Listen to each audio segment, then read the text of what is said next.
Good morning students, welcome back. Myself Dr. Krishna Mishra, Associate Professor Zoology, सम्राट पृथ्वीराज चौहान, राजकीय महाविद्यालय Ajmer. Students, हम पिछले कुछ लेक्चर्स से एजिंग या सनसेंस के बारे में बात कर रहे हैं और इसके हमने 3 लेक्चर्स कंप्लीट कर लिए हैं। इससे जस्ट पहले वाले लेक्चर में हमने स्टार्ट किया था थ्योरीज ऑफ एजिंग। और थ्योरी ऑफ एजिंग में जैसा कि मैंने पिछली बार बताया था कि 2 थ्योरीज जो हैं वो मेनली एजिंग से रिलेटेड दी गई हैं। उनमें से एक थ्योरी जो कि सेल्यूलर थ्योरी थी वो हम पिछले लेक्चर में कंप्लीट कर चुके थे। आज हम इससे रिलेटेड दूसरी थ्योरी जो कि बहुत ही इम्पॉर्टेंट है, पेस मेकर थ्योरी, इसके बारे में बात करेंगे। एजिंग जो है, इसमें जो पेस मेकर थ्योरी जो है वो इस फैक्ट से अराइज हुई, इस फैक्ट से जो है वो सामने आई कि एजिंग का जो प्राथमिक कारण है वो बॉडी के इम्यून सिस्टम जो है उससे रिलेटेड है और उसी की वजह से एजिंग होता है। क्योंकि ये देखा गया कि ओल्ड एनिमल्स के अंदर बीटा सेल्स और जो टी सेल्स हैं उनकी डेफिशिएंसी होने लगती है। जितनी सेल्स जो हैं ओल्ड होती हैं वैसे वैसे बीटा सेल्स और टी सेल्स जो हैं वो उनकी डेफिशिएंसी होती है और इस डेफिशिएंसी की वजह से बॉडी का इम्यून सिस्टम जो है वो वीक हो जाता है। तो इस कंसेप्ट पर बेस्ड जो है वो पेस मेकर थ्योरी जो है इसके ऊपर दी गई थी। पेस मेकर थ्योरी में सबसे पहले दी गई immunity theory. This theory suggests a link between aging and disappearance of thymus gland by late middle age in man। ये थ्योरी यह सजेस्ट करती है कि एजिंग और थाइमस जो ग्लैंड्स हैं उसके बीच में एक रिलेशनशिप होती है। Thymus it stimulates the proliferation of lymphocytes, increasing resistance to infection. Thymus क्या करता है, इन्फेक्शंस के लिए रेसिस्टेंस जो है वो डेवलप करता है और इसका कारण ये होता है कि थाइमस जो है उससे लिम्फोसाइट्स जो हैं उनका प्रोलिफरेशन होता है। जब ये ग्लैंड एब्सेंट हो जाती है, यानी कि यदि थाइमस ग्लैंड जो है वो कम काम करने लगे या एब्सेंट हो, तो ये 2 तरीके से बॉडी को इफ़ेक्ट करती है। It weakens the body's natural defense against foreign germs, and second, it increases the number of abnormal, that is defective or harmful cells which are formed in the body itself, and this destroys the tissue। तो ये 2 तरीके हैं जिसकी वजह से जो thymus जो है वो उसकी कमी जो है, थाइमस ग्लैंड और उसके सिक्रीशंस की कमी जो है वो बॉडी को इफ़ेक्ट करती है। सेकेंड जो पेस मेकर थ्योरी दी गई वो थी auto immune reaction theory. Aging it may be due to auto immune reactions, that is appearance of allergy against certain components of organisms own body that results in destruction of these components by antibody. यानी auto immune reaction theory क्या होती है, ये वो theory होती है जिसमें कि बॉडी में अपने ही कुछ कंपोनेंट्स जो हैं उनके अगेंस्ट एलर्जी जो है वो डेवलप हो जाती है, जिसकी वजह से बॉडी के अंदर इन कंपोनेंट्स को डिस्ट्रॉय करने के लिए एंटीबॉडीज़ जो है वो फॉर्म होने लगते हैं। यानी कि हमारी स्वयं की बॉडी जो है उसके कुछ कंपोनेंट्स जो हैं वो अपनी ही एंटीबॉडीज़ से जो है वो डिस्ट्रॉय होने लगते हैं। तो ये जो है वो ऑटो इम्यून रिएक्शन थ्योरी जो है वो कहलाई। थर्ड जो थ्योरी दी गई वो थी इंटेग्रल थ्योरी। तीसरी जो थ्योरी दी गई थी वो क्या थी, integral theory. This theory has been woven from all above hypothesis, none of which by itself is fully satisfactory in explaining aging. This theory assumes that aging may be caused by many interacting mechanisms that occur in various cell types and at various times in the life of an individual। इस theory के according क्या होता है कि ageing जो होती है वो बहुत सी आपस में इंटरैक्टिंग मैकेनिज्म के द्वारा होती है, जो कि अलग अलग कोशिकाओं में और अलग अलग समय पर जीवन में, इंडिविजुअल के जीवन में होती रहती हैं। और एवरेज लाइफ स्पॉन जो होता है, ये माना गया है कि वुमेन्स के अंदर मैन की कंपैरिजन में ज़्यादा होता है।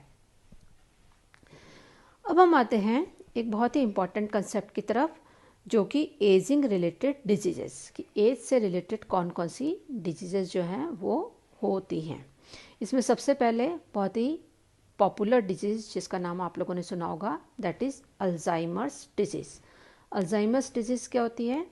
The most common cause of dementia among old people and is evidenced by the progressive irreversible decline in mental functioning। Dementia जो है उसमें क्या होता है, याददाश्त जो है वो चली जाती है, और एक progressive irreversibly decline mental functioning होता है। सिम्टम्स जो हैं उसके अंदर थिंकिंग, अंडरस्टैंडिंग और डिसीजन मेकिंग जो है उसमें कमी आ जाती है, और उससे क्या होता है कि बिहेवियरल जो अल्टरेशन जो है, स्वभाव जो है उसमें भी परिवर्तन आते हैं, जैसे कि agitation, aggression, depression, wandering, memory loss and decline in cognitive abilities. ये सब चीज़ें जो हैं वो इसके सिम्टम्स जो हैं उनके अंदर इंक्लूड की गई हैं।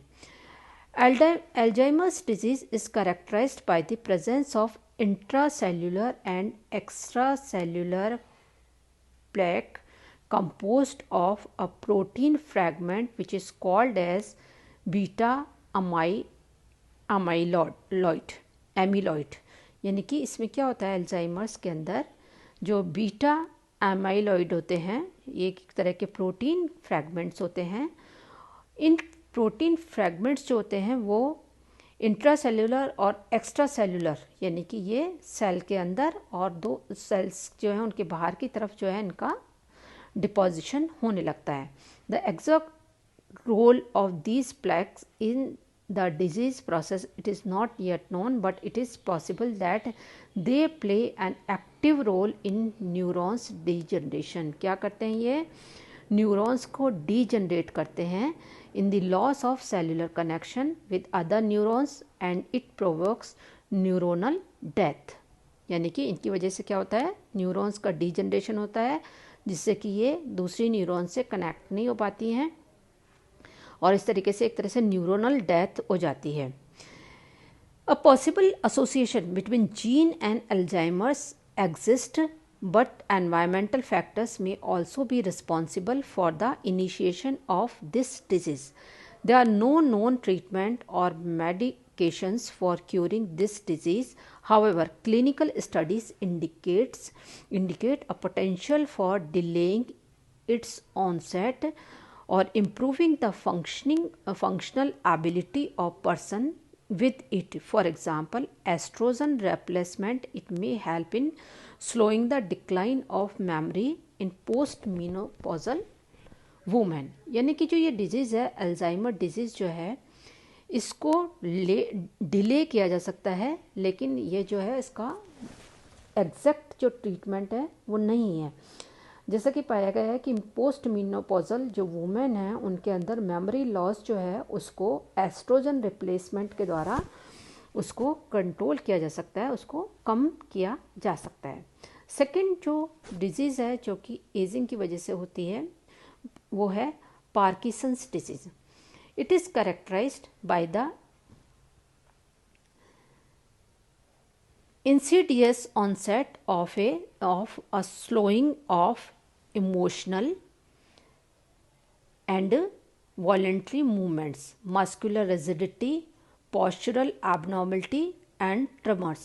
इसमें क्या होता है कि मूवमेंट्स जो हैं वो कम हो जाते हैं, मस्कुलर रिजिडिटी जो है वो इंक्रीज होने लगती है, पोस्चरल जो है एबनॉर्मलिटीज़ इंक्रीज हो जाती हैं।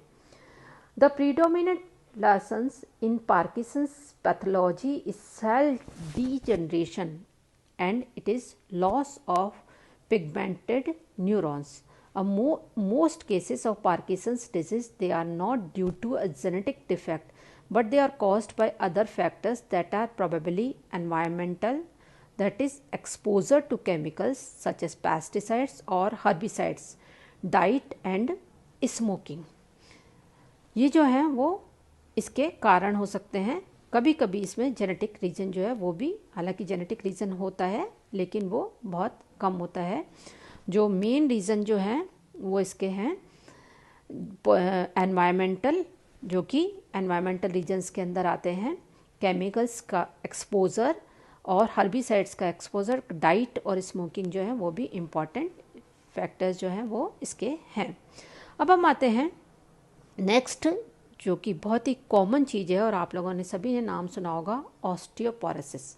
ऑस्टियोपोरोसिस मीन्स कि जहाँ पर बोन्स जो हैं वो खोखली होने लगती हैं या बोन्स जो हैं वो वीक हो जाती हैं। It is a disease that thins and weakens bones, especially bones in the hips, spine and wrist, to the point where they break. Osteoporosis is preventable. A diet rich in calcium and vitamin D and a lifestyle that includes regular weight bearing exercises, they are the best ways to prevent osteoporosis. Osteoporosis जो है उसको calcium, vitamin D की treatment और exercises जो हैं उनसे prevent किया जा सकता है, रोका जा सकता है। Osteoporosis can be treated by hormone replacement therapy, that is HRT.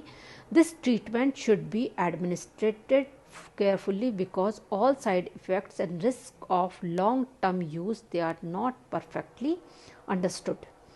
तो ये जो है ऑस्टियोपोरोसिस जो है वो ट्रीटेबल है, जिसमें ट्रीटमेंट हो सकता है। नेक्स्ट जो डिजीज़ है जो कि एजिंग की वजह से होती हैं वो है cancer. It is the most common cause of death and morbidity in the elderly people. Cancer occurs when some of the cells they start to divide and spread in uncontrolled manner. Cancer, its predisposition is genetic, but it could also be influenced by exposure of thousands of carcinogenic factors. Lungs, prostate and breast cancers they increased with the age. ये जो cancers हैं, lung, prostate, breast cancer जो होते हैं वो as के साथ साथ जो हैं वो एज की वजह से ये इंक्रीज होते हैं। एक बहुत ही कॉमन जो बिहेवियरल चीज़ है वो है डिप्रेशन, जो कि एजिंग के साथ आता है। The normal functioning older adults they are at no greater risk of depression than younger. However personal dependence, medical histories, disabilities and ill health, it may increase the possibilities of developing depression or committing suicides. 20% of suicide deaths they are from depression, with white males being particularly vulnerable of the depression. अब हम आते हैं anti ageing therapies.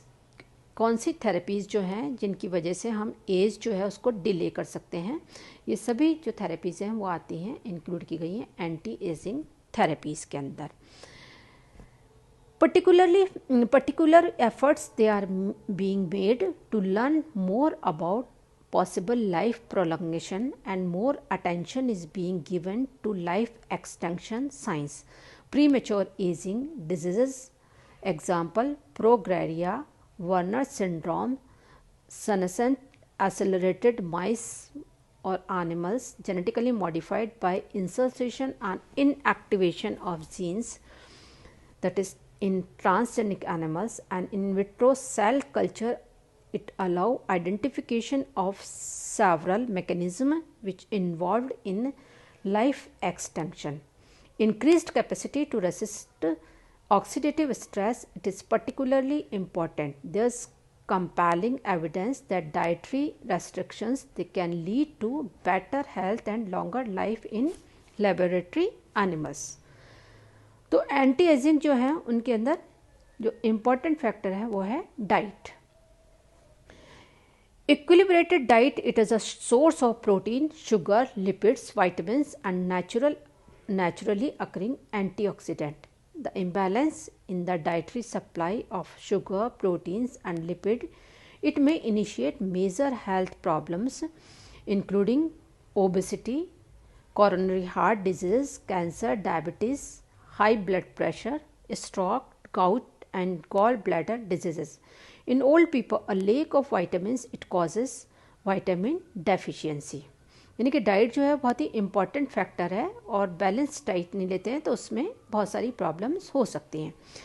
Antioxidants, they are natural substances, they may help in preventing aging related diseases. Antioxidants, they fight with the free radicals and they can prevent partially free radical initiated disease.